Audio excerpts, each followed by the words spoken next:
Okay, so hi everyone and welcome to our topic which is all about the international market entry strategies. So in this topic now we're going to learn the different methods or way for you to be able to export your products and enter international market.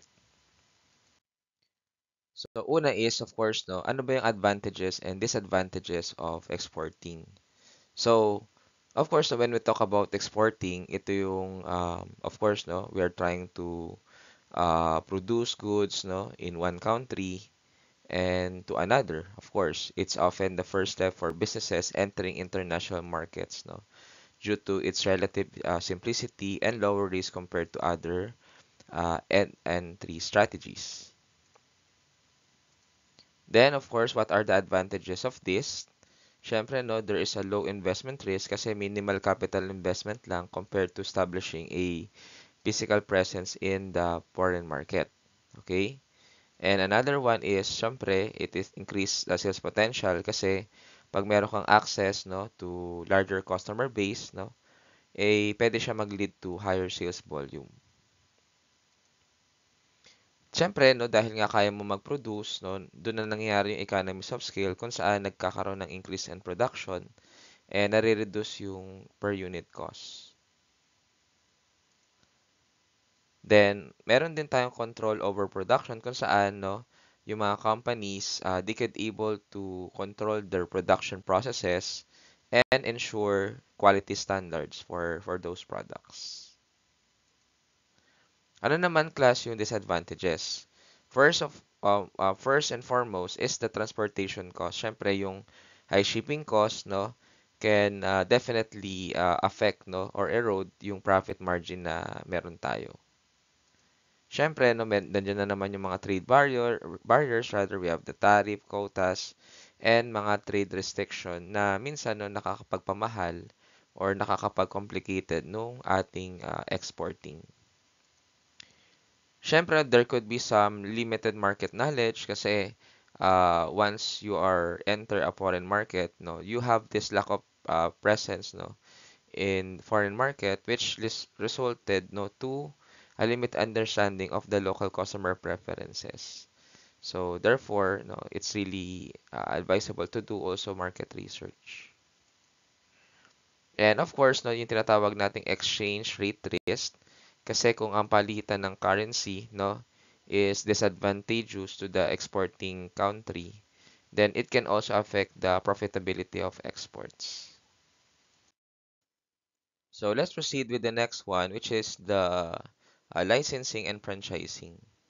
So pag sinabi natin licensing, ito yung it involves no granting a foreign company ng karapatan to produce and sell goods using the brand name, no, technology and product specification in exchange of for a fee and royalty. So pwedeng isang company, no, yun nga nag-grant sila ng foreign company na gamitin yung brand name nila, no, to operate in the domestic market. Ang advantage nun, of course, syempre, low cost entry, no, which is, of course, it can reduce risk. And of course, no, mas madaling maka-access sa market, no, and meron siyang potential returns, no, on high returns on investment. Kasi nga kilala na yung brand coming from a foreign country. So, possible that there is really a market for that products or services. And of course, we have the maintenance of proprietary control over intellectual property. Kung saan, no, syempre yung mga like yung mga products, no, na binebenta nila even in the international market, no, is nabebenta rin in the domestic market, no. And of course, the name itself, no, ay na-maintain nila na hindi nababago even the logo, etc. On the other hand, no, yan, pwede ring magkaroon din ng limited control over licenses operation, no? Yes, maybe they could sell the same product, but on how they will operate, no, is going to sometimes it will be limited because of different factors, no.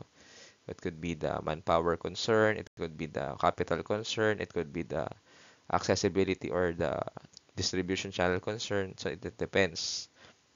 So, risk of creating future competitor kasi nga once na yung isang company no na na-grant siya ng license, so pwede siya makakuha ng idea and create their own brand in the future. And of course, potential for lower revenue compared to other entry modes. Kasi nga, dahil nga ang nakukuha nyo dito normally is the fee, or if the supplies are being exported as well. So, possible na limited lang yung uh, nakukuhang revenue.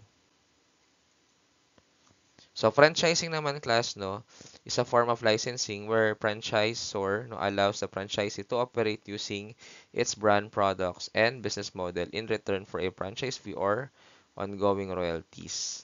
So, almost the same sila, no? Pero ang disadvantage lang talaga is mas may control sa franchising. Okay? So, advantages is rapid market expansion with minimal capital investment. So, through franchising, no, mas maliit yung franchising investment mo, and you could able to expand, no, in different places. Also, franchises are motivated to succeed due to their investment. No? Kasi normally, yung mga pina-franchise natin are kilalang brand na rin. So, they are really motivated to invest and grow their money. Of course, no, yung brand recognition and local market knowledge, no. Yun yung kagandahan kasi yung franchising is meron din silang mga market research, or of course their brand itself is already recognized, no, in the domestic market. So ano bang disadvantage, no? Of course, loss of control over franchise operation. So even though may mga standards talaga, no, minsan due to you know, poor monitoring system, hindi na monitor yung mga operation, which nade-deviate yung mga standards, no? Even though nasa contract na kailangan is within the standards. And of course, na potential for brand dilution if franchises do not maintain quality standards. So, yun nga, no, once na hindi na maintain ni franchisee, pwedeng ma-dilute yung brand, no? So, ganun ang nangyayari. Parang na-apektuhan, parang na-diminish siya. Okay? Or bumababa yung image or value.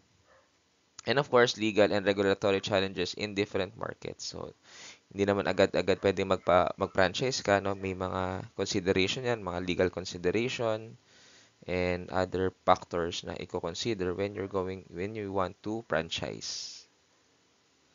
Examples of which is the McDonald's and its global franchising model, no? It's all over the world.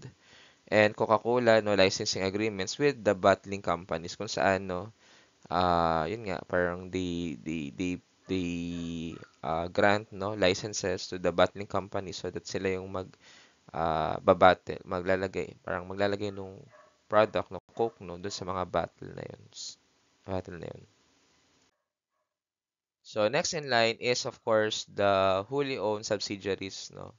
So of course, no, let's first define the wholly owned subsidiary. It is a company fully owned and controlled by a parent company in the foreign market, no. Kung saan, no, yung company fully owned, um, meron siyang parent company na nasa ibang bansa. Okay? So, types of this is the greenfield investment, kung saan nag-establish tayo ng new operation from scratch, no? And then, meron tayong acquisition, kung saan we try to purchase an existing company in the foreign market.